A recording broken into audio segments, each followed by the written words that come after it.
Okay అమ్మగారు. ప్రభు అయినటువంటి యేసు క్రీస్తు నామమున మరి నాకు ఈ సమయం ఇచ్చినటువంటి దేవునికి, ప్రాముఖ్యంగా ఉదయకాల వేళలో మరి నన్ను ఆహ్వానించి దేవుని యొక్క పరిచర్యలో వాక్యం హెచ్చరించడానికి మరి సమయం ఇచ్చిన దైవజనులకు, నాతోటి జత పని వారందరికీ హృదయపూర్వకమైన వందనాలు. దేవుని యొక్క వాక్యము మనకు హెచ్చరిస్తున్న విధానము, దేవుని ఎదుట మన పరిచర్య ఎలాగున్నది అనేటువంటిది మూల వాక్యం మీద మనము ఈరోజు ధ్యానం చేయబోతున్నాం. దేవుని ఎదుట మీ పరిచర్య ఎలాగున్నది. 2వ రాజుల గ్రంథము 4వ అధ్యాయము 8 నుంచి 11 వచనాలు చదువుకుందాం.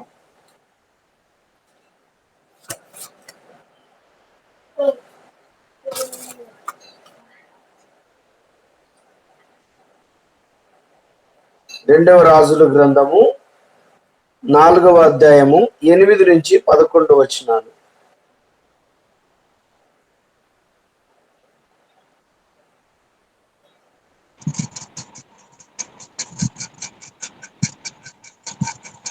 ఒక దినమునందు ఎలీషా షూనేము పట్టణమునకు పోగా అచ్చుట ఘనురాలైన ఒక స్త్రీ భోజనం. రెఫరెన్స్ ఒకసారి చెప్పండి అయ్య గారు. 2వ రాజుల గ్రంథము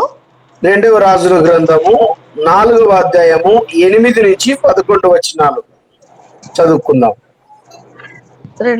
నాకు కొంచెం వినపట్లేదు ఇక్కడ వాయిస్. 2వ రాజుల గ్రంథము 4వ అధ్యాయము 8 నుంచి 11 వచనాలు.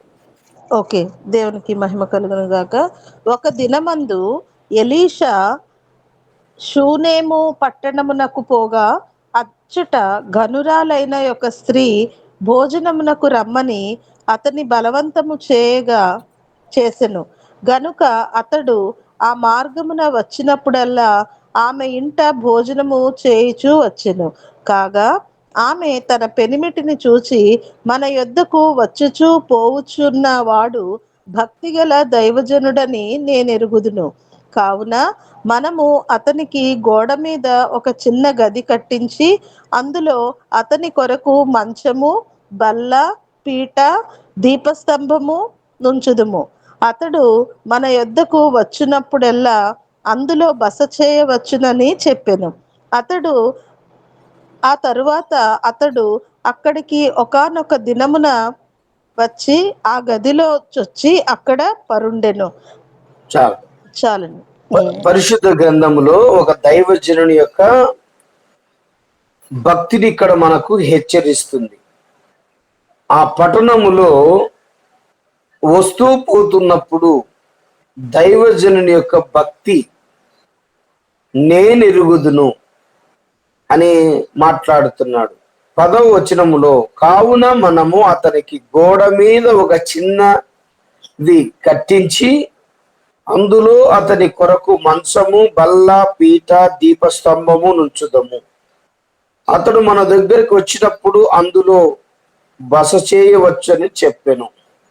అయితే ఇక్కడ ప్రాముఖ్యమైనటువంటి మాట ఏంటిదంటే, మన సమాజములో మన యొక్క భక్తిని పరిశీలన చేస్తుంటారు, మన విధానాన్ని గమనిస్తుంటారు. భోజనం చేయడానికి పిలిచేయడానికి కారణం ఏంటిది అంటే, ఒక అన్యురాలు మనం ఆలోచన విషయం. అన్యురాలు అయినప్పటికీ దైవజనుని భక్తిగా చూసి, మా ఇంటికి వచ్చి నువ్వు భోంచేసి మా దగ్గర ఉండి పండుకొని అక్కడ చెప్పడానికి ఏంటిది అంటే భక్తి. ఈరోజు మనము మన పరిచర్యలో మనము భక్తి కలిగి ఉంటే దేవుడు మనకు సమాధాన పరుస్తాడు. ఈ వాక్యాన్ని లోతుగా ధ్యానం చేస్తే అక్కడ ఆ భక్తిని గమనించినటువంటి వాళ్ళు సపరేట్గా దైవజనునికి ఒక రూమ్ కట్టించిన విధానం కనపడుతుంది. ఆ రూములో అన్ని వస్త్రాలు, సామాగ్రి అన్ని ఏర్పాటు చేయడం జరుగుతుంది. అయితే దేవుడు అతనిని ఆ ఇంటికి పంపించడానికి కారణం ఏంటిది అంటే, ఆ కుటుంబంలో ఉన్న కొరత తీసేయడానికి దేవుడు వారిని ప్రేరేపించాడు. ఆ కుటుంబంలో ఎప్పుడైతే దైవజనుడు అడుగు పెట్టాడో ఆ కుటుంబము సమృద్ధిగా ఉంటుంది. అదే ప్రకారమే గర్భఫలము కూడా దేవుడు దైవజనుల ద్వారా మాట్లాడాడు. కాబట్టి సమాజములో మన యొక్క పరిచర్య ఎలా ఉండాలి అంటే అది దేవుడు ఇష్టపడేటట్లు ఉండాలి.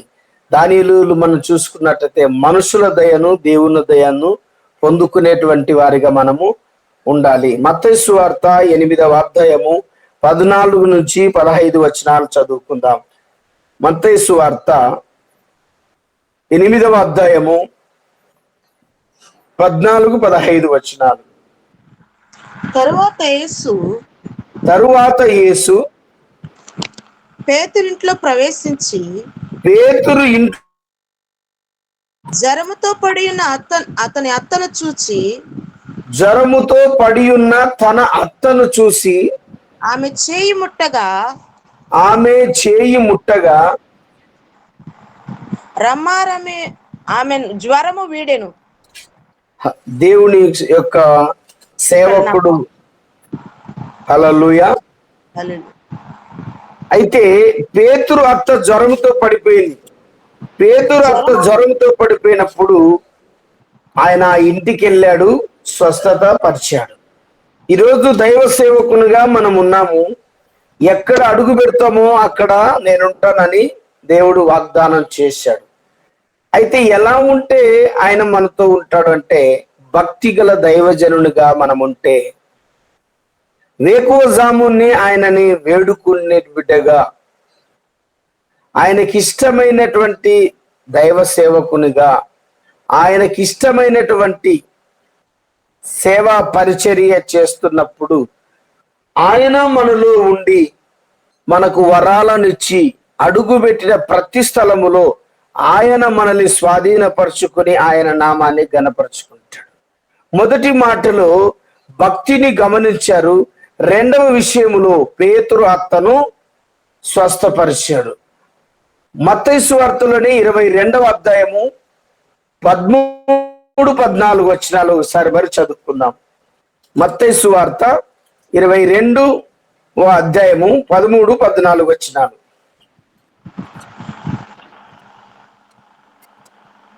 అంతటా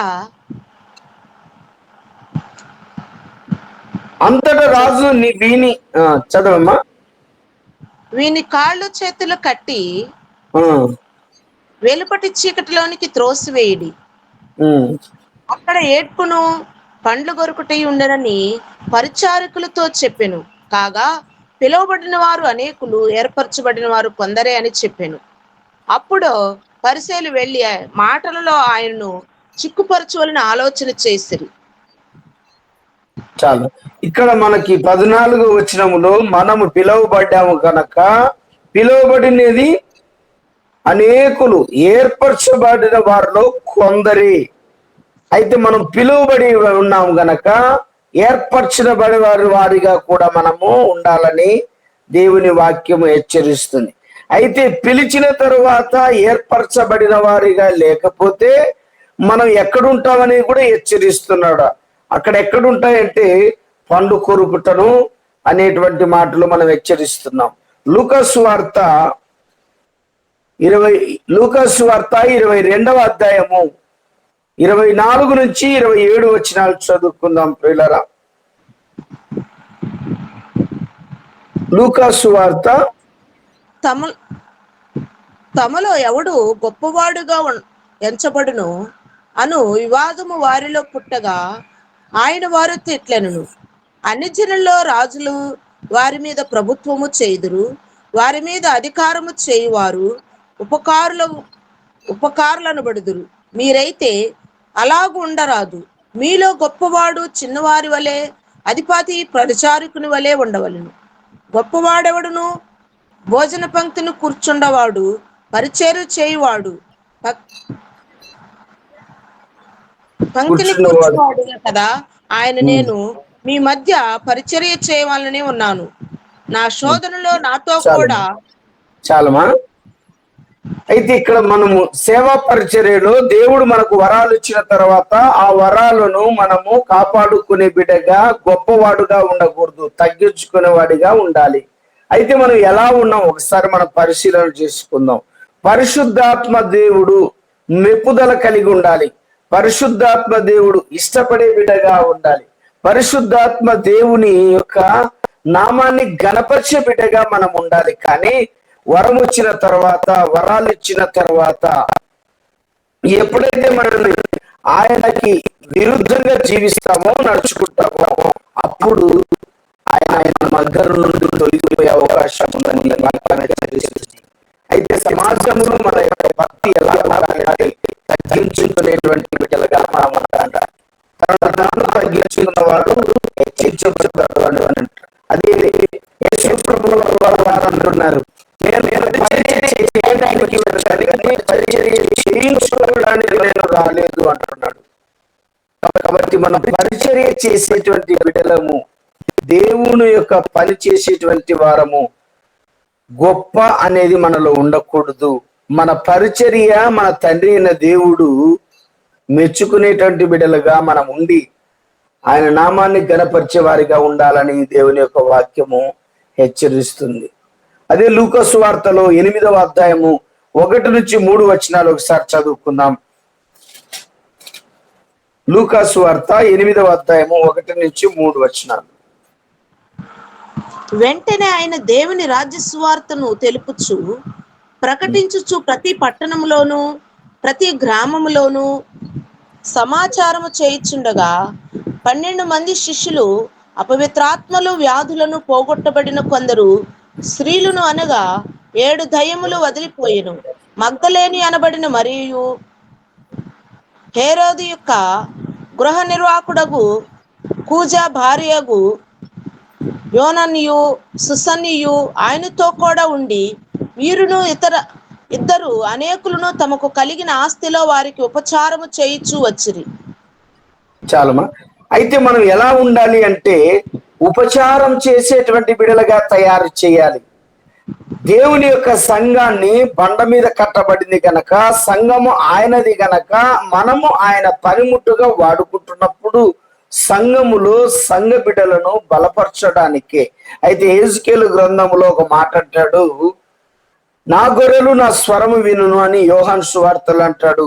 యెహెజ్కేలు గ్రంథములో పొట్టు తినడానికి, అంటే గొర్రె యొక్క చర్మంతో సహా గొర్రె యొక్క తోలు, గొర్రెని తింటున్నారు కానీ గొర్రెలను మేపలేదు అని అక్కడ హెచ్చరిస్తున్నాడు. అయితే ఆ గొర్రెలు ఎలాగ మేపాలో ఆయనకి తెలుసు. ఆ గొర్రెలను ఏం చేస్తాడంటే, కాపరి సరైన విధంగా లేకపోతే పరిచర్య పరిచర్య చేసేటువంటి దైవజనుడు గొర్రెల మీద బాధ్యత లేకుండా గొర్రె బొచ్చును చూసి, గొర్రెను చర్మాన్ని చూసి మనము అలాగ ఉంటే ఆయన ఏం చేస్తాడంటే ఆయన గొర్రెలను మేపుకుంటాడని కూడా హెచ్చరిస్తున్నాడు. ఇక్కడ కొలస్సీ రాసిన పత్రికలో ఒక మాట కనపడుతుంది, ఆయన గుర్తెరిగి ఉన్నాడు మనలను. గుర్తెరిగి ఉన్నందుకే మనము సేవా పరిచర్య చేయడానికి వచ్చాము. ఎంతమందో ఉన్నారు, అనేకులు ఉన్నారు, అయితే మనల్ని మాత్రమే ఆయన ఎన్నుకున్నాడు. ప్రాముఖ్యమైనటువంటి మాట ఏంటంటే, ఉన్నతమైన స్థలముల నుంచి ఆయన మనల్ని గుర్తిరిగి ఉన్నాడు గనక ఆయన పరిచర్య, మన విధానం ఎలా ఉండాలంటే అనేకులను ఉపచారాలు చేసేవారిగా, అనేకులు భక్తిపరులుగా, అనేకులకు స్వస్థత వరాలు, అనేకులను దేవుని యొక్క సన్నిధానములో నడిపించేటువంటి బిడ్డలుగా సమాజంలో మనం ఉండాలని దేవుని వాక్యము హెచ్చరిస్తుంది. యోహాను సువార్త 13వ అధ్యాయము 4 నుంచి 10 వచనాలు చదువుకుందాం.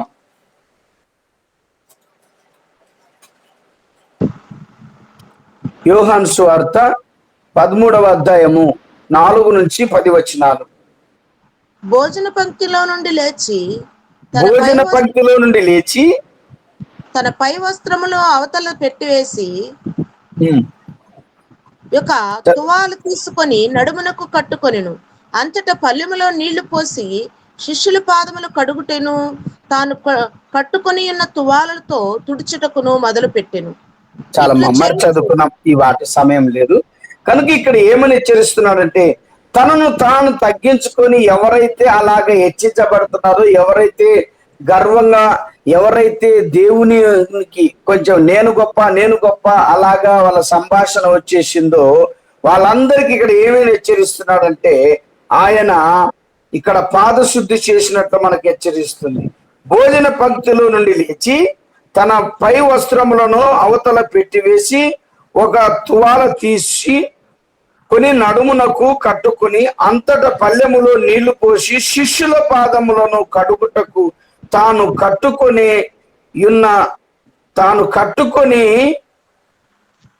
ఉన్న తువాలతో తుడుచుటకు మొదలు పెట్టెను.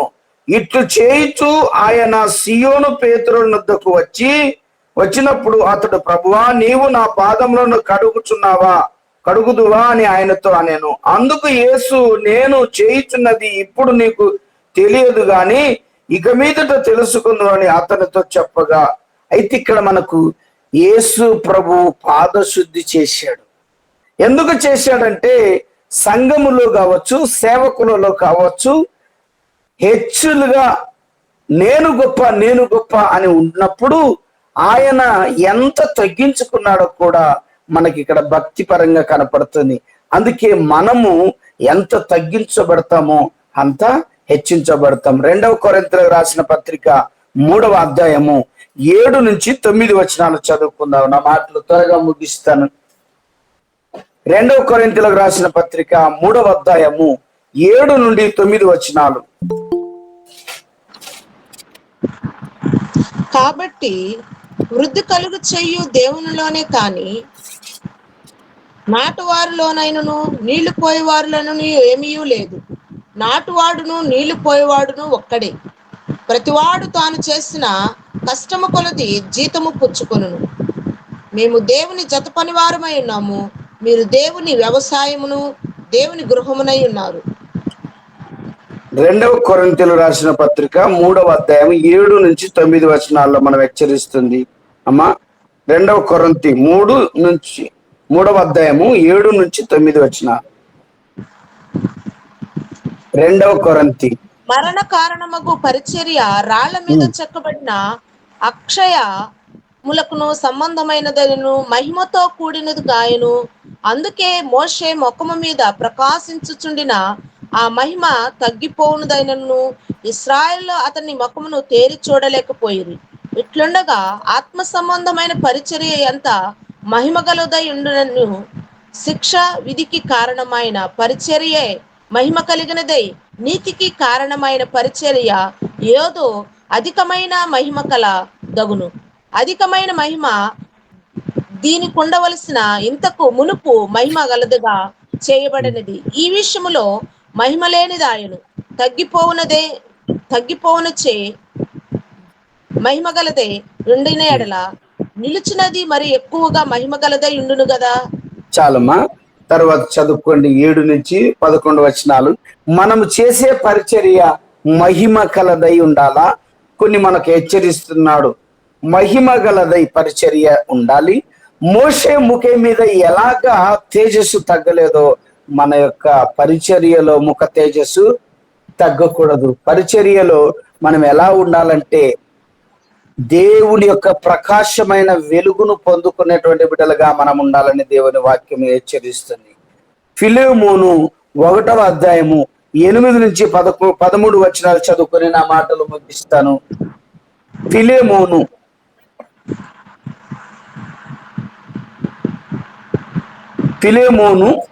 1వ అధ్యాయము 8 నుంచి 13 వచనాలు. క్రీస్తు యేసు యొక్క దయారసమును బట్టి మీ అందరి మీద నేనెంత అపేక్ష కలిగి ఉన్నానో దేవుడే నాకు సాక్షి. మరొకసారి అదే మాట లాస్ట్ చదువుకొని ముగించుకున్నాం. క్రీస్తు యేసు యొక్క దయారసమును బట్టి మీ అందరి మీద నేనెంత అపేక్ష కలిగి ఉన్నానో దేవుడే నాకు సాక్షి. ఇంకా చదువమ్మా 13 వరకు. క్రీస్తు యేసు యొక్క దయారసమును బట్టి మీ అందరి మీద నేనెంత అపేక్ష కలిగి ఉన్నానో దేవుడే నాకు సాక్షి. మీరు శ్రేష్టమైన కార్యములను వేచింపగల వారగుటకు మీ ప్రేమ తెలివితోనూ సకల విధములైన అనుభవ జ్ఞానమును తోను కూడినదై అంతకంతకు అభివృద్ధి పొందవలనయు ఇందువలన దేవునికి మహిమయు స్తోత్రము కలుగునట్లు మీరు యేసు క్రీస్తు వలనైన నీతి ఫలములతో నిండుకొనిన వారై క్రీస్తు దినమునకు నిష్కపటులుగాను నిర్దోషులుగాను కావాలని ప్రార్థించుచున్నాను. ఫిలెమోనులకు రాసినటువంటి పత్రికలో 1వ అధ్యాయము 8-13 వచనాల్లో మనం ఒకసారి ఇందాక చదువుకున్న వాక్యములో దయారసం కనపడుతుంది. మరొకటి 1వ అధ్యాయము 8-13 వచనాలు. సహోదరులారా, అమ్మా, నాకు ఫిలెమోను రాసిన పత్రిక 1వ అధ్యాయము 8-13 వచనాలు.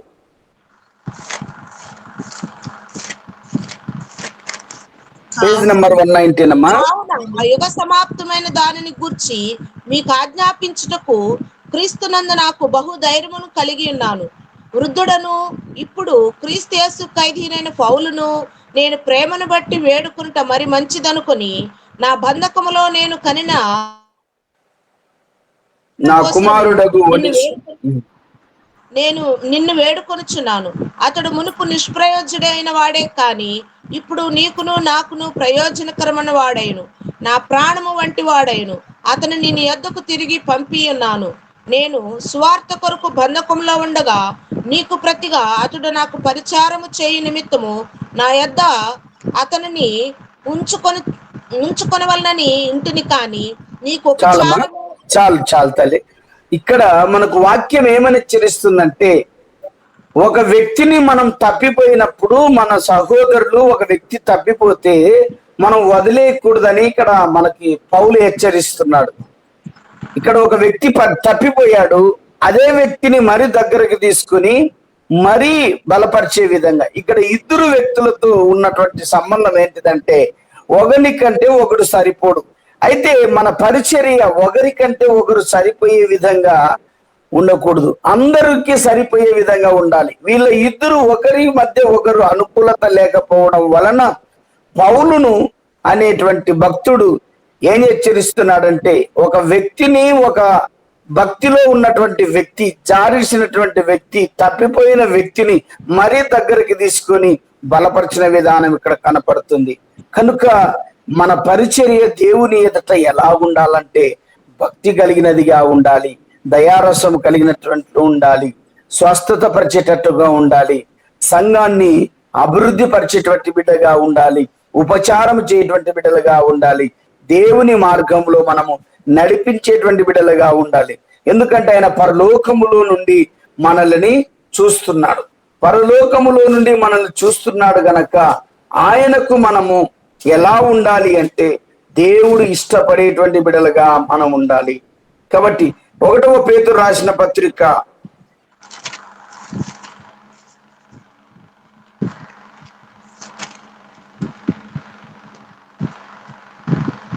1వ పేతురు రాసినటువంటి పత్రిక 3వ అధ్యాయము 12వ వచనం ఒకసారి చదువుకుందాం. 12-13 ప్రభువు కనులు నీతిమంతుల మీదను చదవమంటారు. ప్రభువు కనులు నీతిమంతుల మీదను ఆయన చెవులు వారి ప్రార్థనల వైపును ఉన్నవి, కానీ ప్రభువు ముఖము కీడు చేయు వారికి విరోధముగా ఉన్నది. మీరు మంచి విషయంలో ఆసక్తి గలవారైతే మీకు హాని చేయువాడెవడును? మీరు ఒకవేళ నీతి నిమిత్తము శ్రమపడినను మీరు ధన్యులే. వారు బెదిరింపుటకును భయపడకుడి, కలవరపడుకుడి, నిర్మలమైన మనస్సాక్షి గలవారి. చాలమ్మ గారు, ఇక్కడ ప్రభు యొక్క కన్నులు నీతిమంతుల మీదను ఆయన చెవులు వారి ప్రార్థనల వైపును ఉన్నవి, గాని ప్రభు ముఖము కీడు చేయు వారికి విరోధముగా ఉన్నది. ఇక్కడ విరోధము అనేటువంటి భావన మన హృదయములో ఉండకూడదు. మన పరిచర్య విధానము ఎలా ఉండాలి అంటే దేవుడు ఇష్టపడే విధంగా ఉండాలి మన పరిచర్య. మనకు ఒక మాట ఏదో సందర్భం వచ్చినప్పుడు మనం వారి మీద కోపము, సనుగులు, గొనుగులు ఉండి ఇది మాకు, ఇది మీరు అని ఏర్బంధంగా మనం చూస్తే అక్కడ సాతాను గాడు వచ్చాడంట. ఆ సాతాను ఏం చేస్తాడంటే ఇరువురి మధ్య తేడా చేసి దేవుని యొక్క ప్రేమను వారి హృదయంలో నుంచి తీసేస్తాడంట. కాబట్టి మన యొక్క ప్రార్థన ఎలా ఉండాలంటే దేవుడు చూస్తున్నాడు గనక ఏ రకంగా నీవు చేసే ప్రార్థన దేవుడు చూస్తున్నాడు కాబట్టి ఆ ప్రార్థనలో నువ్వు కోరికలు ఎలా ఉండాలి అంటే దేవుడు ఆశీర్వదించే విధంగా ఉండాలి, దేవుని నామాన్ని గణపరిచే విధంగా ఉండాలి. 13వ వచనములో మంచి విషయములలో ఆసక్తి గలవారై మీకు హాని చేయువాడెవడు. మనకి పాటలు చూస్తున్నాం, అపవాది ఎదురుగొస్తుంటే సైతాను ఎరికో గోడలో కూల్చేసినప్పుడు అద్భుత దేవుడు మనకున్నప్పుడు దేవుడు మన ముందు ఉంటాడు కాబట్టి మనం చేసే ప్రార్థన ఆయన ఇష్టపడితే మన ముందు ఉంటాడు. మనము మంచి విషయాలలోనే ఆసక్తి కలిగిన వారిగా మనం ఉండాలి. ఎప్పుడైతే మనం ఆయన బిడ్డలుగా మనం జీవిస్తామో, ఆయన నామాన్ని గణపరిచేటువంటి వారిగా ఉంటామో, దేవుడు మన పరిచర్యను ఆశీర్వదిస్తాడు. మనం చేసే పరిచర్య ఎలా ఉండాలి అంటే దేవుడు ఇష్టపడేటువంటి విధంగా ఉండాలని దేవుని వాక్యము హెచ్చరిస్తుంది. కొలస్సీలకు రాసిన పత్రిక 3వ అధ్యాయము 12-13 వచనాలు చదువుకొని ముగించుకుందాం. కాగా దేవుని చేత ఏర్పరచబడిన వారును పరిశుద్ధులను ప్రియులైన వారికి తగినట్టుగా మీరు జాలిగల మనస్సును, దయాళత్వమును, వినయమును, సాత్వికమును, దీర్ఘశాంతమును ధరించుకొనుడి. ఎవడును తనకు హాని చేసినని ఒకడనుకొని నెడల చాలు. మరి తర్వాత చదువుకోండి మీరు 14-15 వచనాలు కూడా. అయితే మన ఇక్కడ దేవుని చేత ఏర్పరిచిన వాడము పరిశుద్ధులను ప్రియులైన వారికి తగినట్లు. మన పరిచర్య ఎలా ఉండాలంటే సంఘములో, సమాజములో తగినట్లు ఉండాలి, దేవుడు మెచ్చుకునేటట్లు ఉండాలి. జాలిగల మనసును, దయాలత్వమును, వినయమును, సాత్వికమును, దీర్ఘశాంతమును మనము ధరించుకునే బిడ్డలుగా మనం ఉండాలి. అందుకు ప్రాముఖ్యంగా మనము సమయము కేటాయించాలి, సమయాన్ని పోగొట్టకూడదని 4వ అధ్యాయము 5-6 వచనాలు మనకు హెచ్చరిస్తాయి. సమయమును పోనీయక కొలస్సీ పత్రికలోనే 4వ అధ్యాయము 5-6 వచనాలు చదువుకొని ముగించుకుందాం.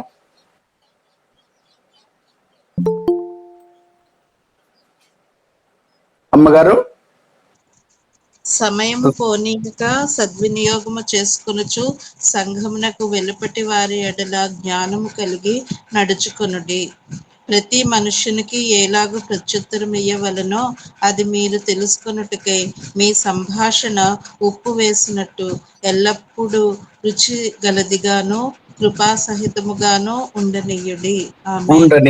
ఇక్కడ మన పరిచర్య ఎలా ఉండాలంటే సమయమును పోనీకోకుండా దేవుని దగ్గర కూర్చోవాలి, ప్రార్థన చేయాలి, జ్ఞానము కలిగినటువంటి వారిగా మనం ఉండాలి. ప్రతి మనుషునికి ఎలాగా ప్రత్యుత్తరం ఇవ్వాలి, ఎలాగా దేవుని నడిపించాలి, మన సంభాషణ ఉప్పు వేసినట్లుగా రుచికరగాను కృపాసహితంగాను ఉండవలను. మన పరిచర్య దేవుని ఎదుట ఎలా ఉండాలంటే ఉప్పు వేసినట్లు ఉండాలంట. ఉప్పు ఎలాగా కూరలన్నింటిలో కలిసిపోతే ఆ యొక్క కూరకు రుచి వస్తుందో మన పరిచర్య అందరూ ఇష్టపడే విధంగా, ప్రాముఖ్యంగా దేవుడు ఇష్టపడే విధంగా ఉండాలి. 119 మందిని దానియేలు గ్రంథంలో మనం చూసుకున్నట్టయితే దానియేలుడు దర్యావేసు రాజు దగ్గర పనిచేస్తున్న దానియేలును చంపడానికి ప్రయత్నం చేస్తే ప్రార్థన చేయడము, అక్కడ తన యొక్క సత్యమైన భక్తి ఉంది గనక ఆయనను దేవుడు ఇష్టపడ్డాడు గనక, దేవుడు తనను ప్రేమించాడు గనక, దేవుడు ప్రేమించడానికి, దేవుడు ఇష్టపడడానికి దేవుని యొక్క భక్తిపరుడు దానియేలు. అందుకే సింహాల గుహలో వేసినప్పటికీ దేవుడు సింహాల గుహలో ఉన్న దానియేలును బ్రతికించాడు, సింహాల నోళ్ళ మూయించాడు. కనుక ఈ సమాజములో సాతాను యొక్క నోళ్ళు మూయించాలి అంటే మనము భక్తిపరులుగా ఉండాలి, మన పరిచర్య దేవుడు మెచ్చుకునేటట్లు ఉండాలి, మనం ఉపకారాలు చేసేవారిగా ఉండాలి, దయారసము కలిగినట్టు వ్యక్తులుగా మనం ఉండాలి, ఆయన ఇష్టపడే వ్యక్తులుగా ఉండాలి, ఆయన వరాలను పొందుకునే వ్యక్తులుగా మనం ఉండాలి. కనుక ప్రియులారా, సమయాన్ని మనం సద్వినియోగం చేసుకోవాలి. ప్రాముఖ్యమైన విషయములో జాలి గల మనసు మనం కలిగి ఉండాలి, దయ కలిగి ఉండాలి. ఈ మాటలు మనం అనుసరించి నడుచుకున్నప్పుడు దేవుడు దేవుని యొక్క పనిలో మనల్ని ఆయనకి ఇష్టమైన విధంగా వాడుకుంటాడని దేవుని వాక్యము మనకి హెచ్చరిస్తుంది. దేవుడి మాటలు దీవించింది గాక. హల్లెలూయా. సమయం ఇచ్చిన అయ్య గారికి వందనాలు. అందరికి వందనాలు. దేవునికి స్తోత్రం అండి. దేవునికి ఇష్టమైన పరిచర్య చేయవారెవరో, దేవునికి లోబడకుండా దేవుని చిత్తం ఎరిగి ఉండి దాని ప్రకారం చేయని వారెవరో ప్రభుల వారు ఎరుగుదురు. ఇష్టమైన పరిచర్య చేసిన వారమైతే ఆయన వలన మనకు మెప్పు కలుగును. దేవునికి స్తోత్రం అండి. మన మధ్యలో దాసుబాబు గారు ఉన్నారు, విజయవాడ గన్నవరం ప్రాంతం నుండి దేవుని సేవకులు. దాసుబాబు గారు ప్రైస్తరాడండి. అయ్యా ముగింపు ప్రార్థన చేయండి. ముగింపు ప్రార్థన. పరిశుద్ధుడును నీతిమంతుడును సత్య స్వరూపియగు యేసుక్రీస్తువా, ఉన్నవాడవును అనువాడవును నుండి నిత్యము నివాసం చేస్తున్న ప్రేరక్షక, అపత్కాలమును మొరపెట్టుగా విని ఉత్తరమిచ్చి మా దేవా, ఈ ఉదయకాల సమయాన నూతనంగా మరి బిడ్డలతో కలవడానికి నాకు కూడా మిర్చిన ఈ ఆధిక్యత కొరకు స్తోత్రాలు చెల్లించుకుంటున్నాం. ప్రభు, క్రీస్తు సహవాసం చేస్తూ క్రీస్తేశ్వరిని కలిగి జీవిస్తున్న మా జీవితాల్లో కలిగినటువంటి మరి ఆయా పరిస్థితుల్లో ఉన్నటువంటి విపత్కర పరిస్థితుల్లో మీరు మాకు తోడున్నారని, దాగా మేము మీ కొరకు ఎదురు చూసి వారికి ఉండడానికి సహాయం చేసి నడిపించండి. అరణ్యంలో రాజబాటలు వేసి మా బ్రతుకులను తీర్చిదిద్దుతారు. దేవా, నక్కల పొరని చోట జమ్ముగడ్డి మలిపిస్తారు. అంతేకాదు ప్రభా, ఎండమామలు నీటి మడుగులుగా చేస్తారు. అందుకొరకు స్తోత్రాలు. సమస్తమును మీ నామానికి మహిమకరంగా జరిగించి మా బ్రతుకు దినాలు క్షేమకరంగా ఉంచి ఇప్పుడు ఒక ప్రార్థనలు కొనసాగి లేఖనం జరిగి తిరిగి ప్రార్థనలు వీటన్నిటిలో కూడా మీరు స్తుతిస్తూ యేసు ప్రభు పాట ప్రార్థించి అడిగి వేడుకుంటున్నాం తండ్రి. ఆమేన్. ఆమేన్. ఆమేన్. ఆమేన్. సర్వోన్నతుడైన దేవుడు, సర్వశక్తిమంతుడు, ఆయన తన సన్నిధి కాంతిని మనందరి ముఖముల మీద ఉదయింపచేసి అందరిని కరుణించునుగాక, కాపాడునుగాక. ఆమేన్. అయ్యగారు వందనాలు. అయ్యగారు ఆత్మదేవుని అన్యోన్య సహవాసము ఇప్పుడును ఎల్లప్పుడును సకల పరిశుద్ధులకు ఆయన తిరిగి వచ్చు పర్యంతము సదాకాలము తోడై ఉండునుగాక. ఆమేన్. ఆమేన్. అయ్యగారు వందనాలు. హల్లెలూయా. ఆశీర్వాదకరంగా తెలుగు సెషన్ ముగిసింది. ఇప్పుడు హిందీ సెషన్ ప్రారంభమవుతుంది. మీ అందరికీ ఈ నెల వాగ్దానము ప్రకారము దేవుడు మిమ్మను ప్రతి సంకటమును కుదిరించి ఆశీర్వదించి కాపాడునుగాక. ఆమేన్. అందరికి వందనాలు అయ్యగారు. వందనాలండి. డేవిడ్ రాజయ్య గారికి వందనాలు. వందనాలు అమ్మగారు. అందరికి వందనాలండి. Praise the Lord. మంచిది. ఇక హిందీ సెషన్ ప్రారంభం